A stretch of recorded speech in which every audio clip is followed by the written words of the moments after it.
বিসমিল্লাহির রহমানির রহিম।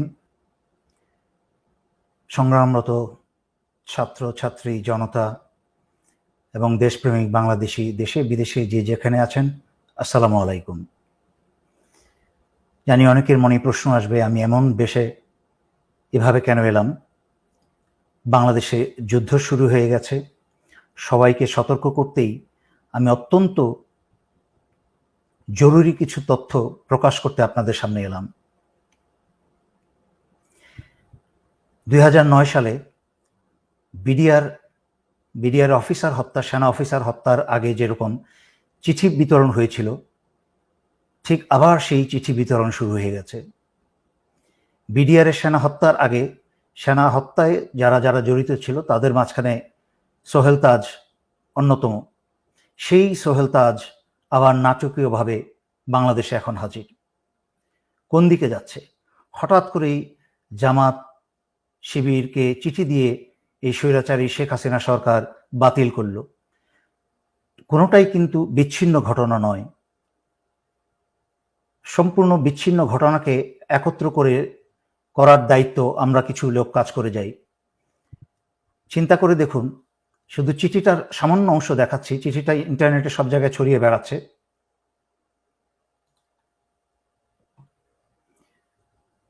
চিঠির লেখা দেখুন: প্রিয় জেনারেল সাহেবগণ,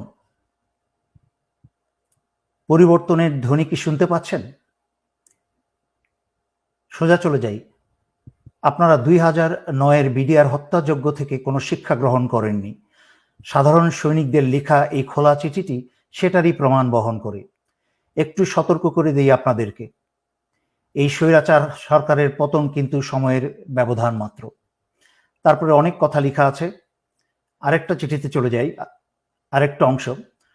কতটা নিচে নেমেছে সেনাবাহিনীর ভাবমূর্তি একবার চিন্তা করুন। কোথায় গেল সেই চেতনা ও মূল্যবোধ যা আপনারা আমাদের দিনরাত মুখস্থ করান? কোথায় গেল আপনাদের সেই চির উন্নতম শির? শির বলতে আর কিছু অবশিষ্ট রেখেছেন? উন্নত না অনুন্নত সে কথা তো পরে। দেশের প্রতিটা মানুষ আপনাদের তথা আমাদের আজকে শুধু ঘৃণা করে, শুধুই ঘৃণা। এখন দেখলাম পুলিশ, আর্মি আর র্যাবে কর্মরত সবার পরিবারের ঠিকানা সংগ্রহ করা হচ্ছে। ডেটাবেস তৈরি করা হচ্ছে যাতে তাদের পরিবারের উপর প্রতিশোধ নেওয়া যায়। স্যার, ব্যাপারটা একবার ভেবে দেখেছেন? আপনাদের আদেশে আমরা ছাত্র হত্যা করব আর ওরা আমাদের পরিবারে হাত দিবে। স্যার, শুনতে পাচ্ছেন? আপনারা কি পারবেন আমাদের পরিবারের নিরাপত্তা দিতে? পারবেন পুরো দেশটাকে ক্যান্টনমেন্ট বানিয়ে ফেলতে? চিঠিটা আরো বেশ বড়, তবে এই চিঠিটায় যেই কথাগুলো উল্লেখ করা হয়েছে, যারা আপনারা সচেতন নাগরিক, দেশপ্রেমিক নাগরিক, যারা আমার লাইভ বা ভিডিও আপনারা দেখেন, তারা নিশ্চয়ই শুনেছেন। বহুদিন যাবৎ আমি এই সতর্ক বাণী দিয়ে আসছিলাম। এভাবে বলছিলাম যে এই বাংলাদেশের সাধারণ সৈনিকের পরিবাররা কিন্তু গ্রামে গঞ্জে থাকে, তারাও অত্যাচারিত। কিন্তু সেনানিবাসে এই হাসিনার পয়সা খেয়ে যারা আজকে দেশ এবং জনগণের বিরুদ্ধে কাজ করছেন, তাদের ভবিষ্যৎ পরিণতি কি হবে আমি কিন্তু বারবার সতর্ক করে আসছিলাম। যদিও ছাত্রছাত্রী এবং জনতার উপর যারা গুলি চালিয়েছে সেটা সমগ্র সেনাবাহিনী চালায়নি, চালিয়েছে হাসিনার পোষা এবং হাসিনার বাছাই করা যাদেরকে ঢাকায় 46 ব্রিগেডে বসানো হয়েছে। তার মাঝখানে একজন হচ্ছে অত্যন্ত জঘন্য চরিত্রের ব্রিগেডিয়ার জেনারেল ইমরান, যে শেখ হাসিনার প্রধানমন্ত্রী কার্যালয়েই ছিল এক সময়, এবং তার ক্যাডেট কলেজের বন্ধু বান্ধবের মতামতে সে একটা সাইকোপ্যাথ। সে নিজের আপন ভাইকেও ঠান্ডা মাথায় খুন করতে দ্বিধা করবে না, এবং তার ক্যাডেট কলেজের বন্ধুরা তাকে বহুবার তাদের কাছ থেকে বিচ্ছিন্ন করেছে তাকে।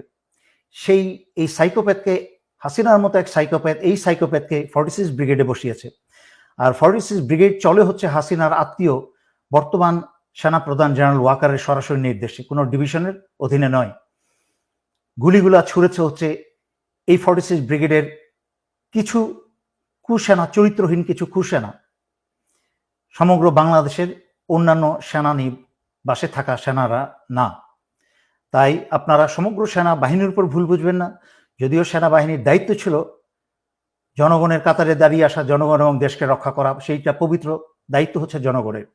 যাই হোক, যেহেতু হাসিনা তার সর্বোচ্চ ক্ষমতা ব্যবহার করে ফেলেছে ক্ষমতায় টিকে থাকার জন্য পুলিশ, বিজিবি, প্যারামিলিটারি সব ব্যবহার করেছে, এমনকি সশস্ত্র বাহিনী ব্যবহার করে কারফিউ পর্যন্ত জারি করেও ছাত্র জনতার বিরুদ্ধে পরাজিত হয়েছে। এখন স্বৈরাচারী শেখ হাসিনার হাতে আর কোনো শক্তি বাকি নেই। সেই কারণে স্বৈরাচারী শেখ হাসিনা বাংলাদেশের চিরশত্রু ভারতের ষড়যন্ত্রের কে আহ্বান জানিয়েছে বিডিআরের মতো আরেকটা হত্যাকাণ্ড ঘটাতে। বাংলাদেশ সেনাবাহিনীতে, সেনানিবাসে বা বিভিন্ন কোনো অর্গানাইজেশনে যদি এই ধরনের একটা হত্যাকাণ্ড চালানো যায়, তাহলে ভারতের পরিকল্পনা হচ্ছে বাংলাদেশকে প্রহরী শূন্য করা, বাংলাদেশের সার্বভৌমত্ব এবং স্বাধীনতা রক্ষা করার জন্য আর কোনো প্রহরী বাকি না থাকে। তাই নিজেদের মাঝখানে রক্তক্ষয় শুরু করে দিয়ে সেনাবাহিনীর অফিসার এবং দেশপ্রেমিক সেনাদেরকে হত্যা করে হাসিনা বাংলাদেশের ভিতরে ভারতীয় সেনা প্রবেশ করাবে। তার উদাহরণ আপনারা দেখেছেন এবং শুনেছেন। স্বৈরাচারী শেখ হাসিনা ভারতের সাথে গোপনে বাংলাদেশের বুক চুরে রেল চলাচলের ব্যবস্থা করেছে। যেই ভারতের রেল বিভাগের ভারতীয় সৈন্যের সংখ্যায় প্রায় 70,000 প্রশিক্ষিত সৈন্য, তারা যে কোনো সময় যে কোনো প্রয়োজনে এই উপমহাদেশে যেখানে ভারতের রেল চলে, রেল যোগাযোগ আছে, সেখানে প্রয়োজনে তারা মুহূর্তেই হাজির হয়ে যেতে পারে।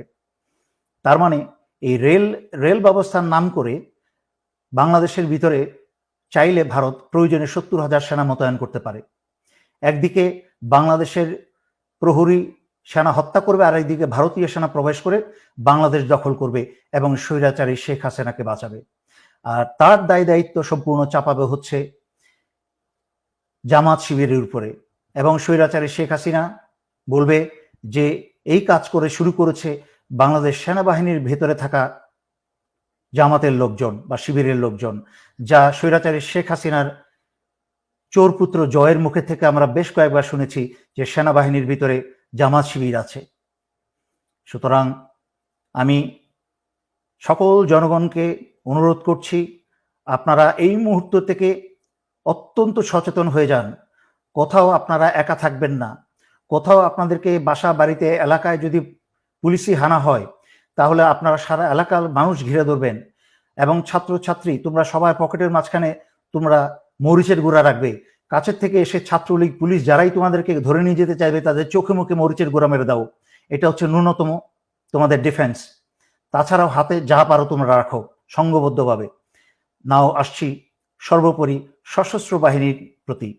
ইতিমধ্যে 57 জন ভাই হারিয়েছেন, তখন কোনো পদক্ষেপ নেন নাই ভাইদের বাঁচানো। দেশ ভারতের দখলে চলে গেছে এই স্বৈরাচারী হাসিনার কারণে। 15 বছর ধরে যাবৎ বাংলাদেশের সবকিছু, স্বাধীনতা, সার্বভৌমত্ব, এমনকি জনগণের জান মাল, বাংলাদেশের অর্থনীতি সবকিছু ভারতের হাতে তুলে দিয়েছে। আরো অপেক্ষা করবেন নিজের এবং নিজের স্ত্রী সন্তানের রক্ত দিয়ে? এখনো সময় আছে। আজকে রাত্রে ভোরের অপেক্ষা না থেকেই আপনারা অস্ত্র হাতে জরুরি অবস্থা জারি করে সারা বাংলাদেশের ক্ষমতাভার হাতে তুলে নিন এবং ছাত্র আন্দোলনরত ছাত্র জনতার সাথে কাঁধে কাঁধ মিলিয়ে বাংলাদেশ রক্ষায় দাঁড়িয়ে যান। আমি বাংলা সংগ্রামরত, আন্দোলনরত ছাত্র ছাত্রী জনতা এবং দেশপ্রেমিক সশস্ত্র বাহিনীর পক্ষ থেকেই স্বৈরাচারী শেখ হাসিনার সরকারকে বহিষ্কার ঘোষণা করছি। স্বৈরাচারী শেখ হাসিনা সরকার আজ থেকে বাংলাদেশে সম্পূর্ণ অকার্যকর ঘোষণা করা হলো এবং স্বৈরাচারী শেখ হাসিনার আওয়ামী লীগের যে কোনো সদস্যকে পেলে আপনারা গ্রেফতার করে জেলে সোপর্দ করুন।